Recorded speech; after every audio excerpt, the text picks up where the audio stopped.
Hello বন্ধুরা, আমি তোমাদের আফরা আপু। কেমন আছো তোমরা সবাই? আশা করি অনেক অনেক ভালোই আছো। আর তোমাদের ভালোবাসায় আমিও অনেক ভালো আছি। কারণ তোমরা আমাকে যে পরিমাণে ভালোবাসা দিয়েছ এবং সাপোর্ট দিয়েছ, তা আমি কোনো দিন ভুলতে পারবো না। তাই তোমাদেরকে মজা দেওয়ার জন্য আবারও একটি নতুন গল্প নিয়ে হাজির হলাম। গল্পটি শোনার মতো। আশা করি তোমাদের দাঁড়িয়ে যাবে এবং তোমরা হাতের কাজ করতে সবাই হেডফোন নিয়ে বসে যাও। যদি আমার গল্প শুনে মজা পাও, তাহলে অবশ্যই আমার চ্যানেলটি সাবস্ক্রাইব করবে।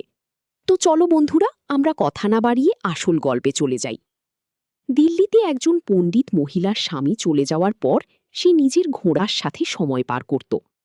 একদিন যখন তার স্বামী তাড়াতাড়ি বাড়িতে ফেরে এবং তার বউকে ঘোড়ার সাথে সময় পার করতে দেখে, তখন যেন তার মাথায় আকাশ ভেঙে পড়ে। কারণ আমি আমার মাকে দিল্লি থেকে মুম্বাই সব জায়গায় নিয়ে গিয়ে চিকিৎসা করিয়েছি, কিন্তু সে কিছুতেই ঠিক হচ্ছিল না। দিল্লিতে একজন বাবা থাকত। আমি তার অনেক প্রশংসার কথা শুনেছিলাম, যে কেউ যদি সেখানে যায় তবে তার সব রোগ ঠিক হয়ে যায়। আমি সব জায়গায় আমার মায়ের চিকিৎসা করিয়েছিলাম, কিন্তু তার পায়ে হওয়া ওটা কোনোভাবেই ঠিক হচ্ছিল না। ডাক্তাররা বলেছিল যে আমরা সন্দেহ করছি যে এটা ক্যান্সার। এটা শুনে আমি অনেক চিন্তিত হয়ে গেছিলাম। এই কথা যখন আমি আমার বন্ধুকে বলি, তখন সে আমাকে দিল্লিরই পণ্ডিত বাবার কথা বলে। তবে আমি বেশি একটা এসব বিশ্বাস করতাম না। তারপরেও আমি বিশ্বাস করেছিলাম, কারণ অনেকের কাছে এই বাবার নাম শুনেছিলাম আমি। আর দেখেছিলাম যে সেখানে অনেক মানুষ ঘুরিয়ে যায় আর সুস্থ হয়ে হেঁটে ফিরে আসি। এইসব দেখে আর শুনে আমি বিশ্বাস করতে বাধ্য হয়েছিলাম। আর আমার মনে হতো ভগবান সবসময় ভালো মানুষের জন্য অনেক কিছু করে। আমি মাকে নিয়ে দিল্লিতে পৌঁছাই এবং মাকে নিয়ে মন্দিরের ভিতরে যাচ্ছিলাম। ঠিক তখনই আমি কারুর কান্নার আওয়াজ শুনতে পাই। একটা মেয়ে সেখানে বসে মাথা নিচু করে কাঁদছিল। তাকে দেখে চিন্তিত মনে হচ্ছিল আমার। সে আমার অফিসে কাজ করে, কিন্তু সে এখানে এসে কাঁদছে এটা দেখে আমি অবাক হয়ে যাই। সে একইভাবে কেঁদেই চলেছিল। আমি ভাবলাম হয়তো তার কোনো নিশ্চয়ই সমস্যা আছে। আমি নিজের মাকে ঘরে নিয়ে যাই আর এক জায়গায় বসিয়ে দিই, আর ভগবানের কাছে প্রার্থনা করতে থাকি যে ভগবান যেন আমার মাকে সুস্থ করে দেন। কিছুক্ষণের মধ্যে মাকে বাড়ি নিয়ে চলে আসি আমি, কিন্তু রাতে আবারও সেই মেয়ের কথা ভাবতে থাকি আমি। সকালে যখন অফিস যাই, তখন দেখি সে নিজের কাজ করছিল। আমার মনে হচ্ছিল যে গিয়ে জিজ্ঞেস করি, বাবার মন্দিরে কি করতে গিয়েছিল। তারপর ভাবি, এইভাবে জিজ্ঞেস করাটা ঠিক হবে না আমার। এর আগে আমি কখনো সেই মেয়েটার দিকে অত ধ্যান দিয়ে দেখিনি, কিন্তু এখন চোখ দিই। কারণ আমি যখনই মাকে নিয়ে বাবার মন্দিরে যাই, প্রায় দিনই তাকে সেই মন্দিরে বসে থাকতে দেখি, আর একইভাবে তাকে কাশতে দেখতে পেতাম। এখন তো আমার মনে অনেক রকম চিন্তা আসতে শুরু করে। তাকে দেখে এমন মনে হতো সে যেন কোনো সমস্যায় আছে। এমন কি সমস্যা আছে যেটা সে লুকিয়ে বাবার মন্দিরে গিয়ে কাঁদত? সেই মেয়েটার প্রতি আমার আগ্রহ দিনের পর দিন বাড়তে থাকে। একদিন যখন সে নিজের ল্যাপটপ চালাচ্ছিল, তখন আমি সেখান থেকে যাচ্ছিলাম। তখনই আমি যা কিছু দেখি তার ল্যাপটপে, সেগুলো দেখে আমার হুঁশ উড়ে যায়। আমি সেই জায়গায় দাঁড়িয়ে পড়লাম। সে ল্যাপটপে আমার ছবি দেখছিল, কিন্তু সে বুঝতে পারেনি পিছনে আমি দাঁড়িয়ে তার ল্যাপটপ দেখছিলাম। আমার মায়ের পা আগের থেকে অনেকটা ভালো হতে শুরু করেছিল। আমি যখন মাকে নিয়ে আবারও সেই মন্দিরটায় যাই, তখনও দেখি সেই মেয়েটি মন্দিরে বসে কাঁদছিল। আমি মাকে ভিতরে বসিয়ে বাইরে চলে আসি এবং সেই মেয়েটার পিছনে গিয়ে দাঁড়িয়ে পড়ি। সে যা কিছু প্রার্থনা করছিল, আমি তার পিছনে দাঁড়িয়ে সেগুলো শুনছিলাম। সে অনেক কাঁদছিল, আর সে অন্য কারোর জন্য নয়, বরং আমার জন্য প্রার্থনা করছিল। এটা শুনে আমি অনেক অবাক হয়ে যাই। আমি কিছু বুঝতে পারছিলাম না। সেই দিন তার ল্যাপে আমি নিজের ছবি দেখেছিলাম। না জানি সে কখন আমার ছবি তুলেছিল, কিন্তু আমি এইটুকু বুঝতে পেরেছিলাম, হয়তো সে আমাকে ভালোবেসে ফেলেছে, আর এখানে এসে হয়তো আমাকে পাওয়ার জন্য প্রার্থনা করত, আমার জন্য কাঁদত। কিন্তু তার প্রার্থনা করার কারণ আমি জানতাম না। তার জন্য আমার মনে একটা নরম জায়গা তৈরি হতে শুরু করে। আস্তে আস্তে আমিও তাকে ভালোবাসতে শুরু করি। কিন্তু সমস্যা তখন দেখা দেয় যখন আমি জানতে পারি যে মেয়েটি একজন পণ্ডিত, আর আমার বাড়িতে কেউই এইসব লোকজনকে পছন্দ করে না। কিন্তু আমি তার মধ্যে কোনো খারাপ কিছু দেখতে পাইনি। কিন্তু এই কথা আমি তখন জানতে পারি যখন আমি তাকে ভালোবাসার প্রস্তাব দিই। যখন আমি তাকে বলি অবিবাহিত, তখন তার মুখের রং ফিকে হয়ে যায়। সে কাঁদতে কাঁদতে বলে, আমি অনেক কঠিন পরিশ্রম করি তোমাকে পাওয়ার জন্য, তোমাকে ছাড়া আমি বাঁচতে পারবো না। এইদিকে আমার অবস্থাও কিছুটা এরকমই ছিল। আমি তাকে বলি যে তুমি নিজের বাড়ির লোকজনদের বিয়ের জন্য রাজি করানোর চেষ্টা করো, আর আমি আমার মায়ের সাথে এই ব্যাপারে কথা বলছি। আমি এটা জানতাম যে মা আমাকে অনেক ভালোবাসে, এই জন্য এই কথায় তেমন একটা আপত্তি করবে না। কিন্তু আমার ধারণা একদম ভুল ছিল। যখন আমি মাকে রাধার ব্যাপারে বললাম, তখন মা অনেক রেগে যায়। মা বলি, তুমি কি পাগল হয়ে গেছো? আমি তোমার বিয়ে কোনো অবস্থাতেই একজন পণ্ডিত মেয়ের সাথে দেব না। বাবার রাগ তো তুমি জানোই, তোমার সাথে সাথে আমাকেও প্রাণে শেষ করে দেবে। আমি মাকে বলি যে সে অনেক ভালো মেয়ে আর আমাকে অনেক ভালোবাসে। তখন মা বলে, এই ধরনের মেয়েরা সোজা সরল ছেলেদের এভাবেই ফাঁসিয়ে বিয়ে করে, যাতে তাকে এসে নিজের দলে সামিল করতে পারে। এটা তুমি জানো না। কোনো দরকার নেই এসব। আমি কোনো অবস্থাতেই তোমার সাথে তার বিয়ে দেব না। আমি সেই মেয়েকে কখনোই মেনে নেবে না। আমি বলি, মা, সেই মেয়েটিকে আমি অনেক ভালোবাসি। আমি পিছিয়ে আসতে পারবো না। যত তাড়াতাড়ি সম্ভব তুমি আমার জন্য বিয়ের সম্বন্ধ নিয়ে যাবে সেই মেয়েটার বাড়িতে। ঠিক আছে। এই বলে আমি আমার ঘরে চলে আসি। কিন্তু কি বিপদ আমার জন্য অপেক্ষা করছে আমি জানতাম না। পরের দিন বাবা মুম্বাই থেকে ফিরে এলো। তখন আমি বাড়িতেই ছিলাম। তার চোখে অনেক রাগ ছিল। সে বলে, আমি নয় তোমাকে শেষ করে ফেলব, না হলে ওই মেয়েটাকে শেষ করে দেব। না জানি পণ্ডিতেরা কেমন হয়, তাদের স্ট্যাটাস, জীবনযাপনের ধরন, আর আমি কখনো এমন ধরনের মেয়েকে আমার বাড়ির বউ হিসেবে কখনোই মেনে নেব না। আমি বলি, বাবা সে অনেক ভালো, তুমি তার সাথে একবার দেখা করো বাবা। কিন্তু বাবা আমার বলি না, যদি তুমি আর কখনো সেই মেয়েকে বিয়ে করার কথা বলো, তাহলে আমি আমার সম্পত্তি থেকে তোমাকে বের করে দেব, তোমাকে বাড়ি থেকে বের করে দেব। অন্যদিকে রাধা যখন নিজের বাবা মাকে এই ব্যাপারে বলি, তখন তার মা বাবা তার অফিস যাওয়া বন্ধ করে দিয়া তার উপরও কড়া চোখ রাখতে শুরু করে। আমি যখন রাধার ফোনে ফোন করি, তখন সে অনেক আস্তে আস্তে কাঁদতে বলি যে তার বাবা মা অফিস যাওয়া বন্ধ করে দিয়া তারা বলি যে তারা কোনোদিন তোমার সাথে আমার বিয়ে দেবে না। এই সমস্যার কোনো সমাধান খুঁজে পাচ্ছিলাম না আমরা কিউই। কিছুদিন পর্যন্ত আমি বাবা মাকে অনেক অনুরোধ করতে থাকি, তাদেরকে রাজি করার অনেক চেষ্টা করি, কিন্তু তারপর যা সব কিছু হলো সেগুলো আমার হুঁশ উড়িয়ে দিয়েছিল। রাধার ফোন আসে আর সে বলি, কাকার ছেলের সাথে যত তাড়াতাড়ি সম্ভব রাধার বাবা রাধার বিয়ে দিয়ে দেবে। এই কথা শুনে আমার অনেক রাগ হয়। আমি মা বাবার সাথে ঝগড়া শুরু করে দিই। আমি বলি, যদি সেই মেয়ের বিয়ে অন্য কারোর সাথে হয়ে যায়, তবে আমি নিজের প্রাণ দিয়ে দেব। আমার বাবা অনেক রেগে ছিল। সে বলি, কোনো অবস্থাতেই আমি সেই মেয়ের সাথে তোমার বিয়ে দিতে পারবো না। এটাই ভালো যে তার বিয়ে বংশের মধ্যে কারোর সাথে হচ্ছে। এটা শুনে আমি রান্নাঘরে এসে একটা কিছু দিয়ে নিজের হাতের শিরা কেটে দিই। যতক্ষণে আমাকে হসপিটালে নিয়ে যাওয়া হয়েছিল, ততক্ষণে অনেকটা লাল রঙের মতো পানি আমার শরীর থেকে বেরিয়ে গেছে। আমি জীবন মরণের সাথে লড়াই করছিলাম আর রাধার নাম ধরে রাখছিলাম। অবশেষে আমার বাবা হার মেনে নেয়। যখনই এই কথা রাধা জানতে পারে, তখন সে লুকিয়ে আমার সাথে দেখা করতে আসতো। তখন আমার জ্ঞান ছিল। আমাকে বাঁচাতে 4 থেকে 5 বোতল লাল তরল পদার্থ দরকার পড়েছিল। আমার মা বাবা পাশে বসে কাঁদছিল। যখন রাধা আমাদের সাথে দেখা করতে আসে, তখন আমি আমার বাবাকে জিজ্ঞেস করি, সে এখনই রাধার সাথে আমার বিয়ে দিবে, হ্যাঁ কি না? তার বাড়ির লোক বিয়ে অন্য কোথাও দিয়ে দিবে। সেই জন্য আমার আর রাধার বিয়ে হাসপাতালেই হয়ে যায়। বিয়ের পর সে বাবার বাড়িতে চলে গিয়েছিল। আমি কিছুদিন পর ঠিক হয়ে গেলাম আর নিজের বাবা মায়ের সাথে রাধার বাড়ি গেলাম। রাধার বাবাকে যখন আমাদের বিয়ের কথা জানায়, তখন সে বলি যে আমাদের উপর কেস করবে। কিন্তু রাধা মানা করে দেয় আর বলে, আদালতে গিয়ে আমরা বলবো যে আমরা একে অপরের সম্মতিতে বিয়ে করেছি। যখন আমরা নিজেদের সিদ্ধান্তে অটল রইলাম, তখন আমাদের বাবা মায়েদের বাধ্য হয়ে মেনে নিতে হয়েছিল। তখন রাধার বাবা বলি যে ঠিক আছে, তুমি রাধার বিয়ে নিয়ে যেতে পারো, আমাদের সাথে তার আর কোনো সম্পর্ক নেই। আমি 1 মাস পর রাধাকে বিয়ে করে নিয়ে আসি।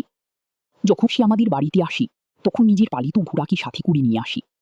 আমি সেই ঘোড়াকে বাড়ির পেছনে নিয়ে গিয়ে বেঁধে দিই। কিন্তু আমি জানতাম না যে কত বড় সমস্যার মধ্যে পড়তে চলেছি আমি। আমার বিয়ের 4 দিন পর মা বাবা মুম্বাই ফিরে যায়। যাওয়ার সময় বলি যায়, তোমার জন্য আমাদের বাড়ির দরজা সবসময় খোলা, কিন্তু তুমি যদি কখনো তোমার বউকে সাথে নিয়ে আসো, তবে আমরা কখনোই তাকে বাড়িতে ঢুকতে দিব না। তার সম্পর্ক শুধু তোমার সাথে, আমাদের নয়। আমি ভেবেছিলাম তারা এখন অনেক রেগে আছে, এই জন্য এমন কথা বলছি। কিছু সময় গেলেই ঠিক হয়ে যাবে। আমরা একে অপরকে পেয়ে অনেক খুশি ছিলাম। কিন্তু রাধার সম্পর্কে যে সত্যি আমি জানতে পেরেছিলাম, সেটা জেনে আমার হুঁশ উড়িয়ে যায়। একদিন রাত্রি 3টে বাজতে আমার ঘুম ভেঙে যায়। আমি ঠিক করে দেখি যে আমার ঘরে আমার বউ ছিল না। এই ব্যাপারটা আমার কাছে বেশি একটা অদ্ভুত মনে হয় না, কারণ আমি জানতাম সে ভগবানের কাছে প্রার্থনা করে। সেই জন্য সে তাড়াতাড়ি উঠি হয়তো পুজোর প্রস্তুতি নিচ্ছে। আমি ভাবলাম যখন সে আসবে তখন তাকে বলবো যে আমাকে এক গ্লাস পানি দিতে। আমার অবস্থা সেই সময় একটু খারাপ ছিল, আমার অনেক তেষ্টা পেয়েছিল, কিন্তু উঠতে ইচ্ছা করছিল না আমার। কিন্তু আমি আধা ঘন্টা অপেক্ষা করার পরও যখন আমার বউ ফিরল না, তখন জল খাবার জন্য আমাকে বাধ্য হয়ে উঠতেই হলো। বিছানা থেকে উঠে আমি নিজে স্লিপার পরে বাইরে চলে গেলাম। কিন্তু আমি তখন অবাক হয়ে যখন দেখি রান্নাঘরও ফাঁকা ছিল, আর হোম ঘরও ফাঁকা ছিল, আর দ্বিতীয় ঘরটাও ফাঁকা ছিল। এখন আমার সত্যি সত্যি চিন্তা হচ্ছিল। আমি সারা বাড়ি দেখছিলাম, কোথাও রাধা ছিল না। রাত 3টে বাজে এখন, রাধা কোথায় যাবে? আমি রাধা বলে ডাকতে থাকি, কিন্তু সে বাড়িতে থাকে তো সাড়া দিবে। আধা ঘন্টা হয়ে গেছিল, আমি কনকনি ঠান্ডায় হোল ঘরে বসে ভাবছিলাম রাধা কোথায় গেছে। আমি তো এতক্ষণ এটা ভাবছিলাম যে আমার বউ অনেক ভালো, আমার বিয়ের 6 মাস হয়ে গেছিল, কিন্তু আমি এমন একটা দিন দেখিনি যেদিন সে ভগবানের প্রার্থনা বন্ধ রেখেছে। সে সবসময় কপালে টিকা দিত। কিছুক্ষণ পর যখন সে দরজা খুলে ভিতরে আসে, তখন আমাকে সামনে দেখে সে একটু ঘাবড়ে যায়। আমি তাকে জিজ্ঞাসা করি যে কোথায় গেছিলি।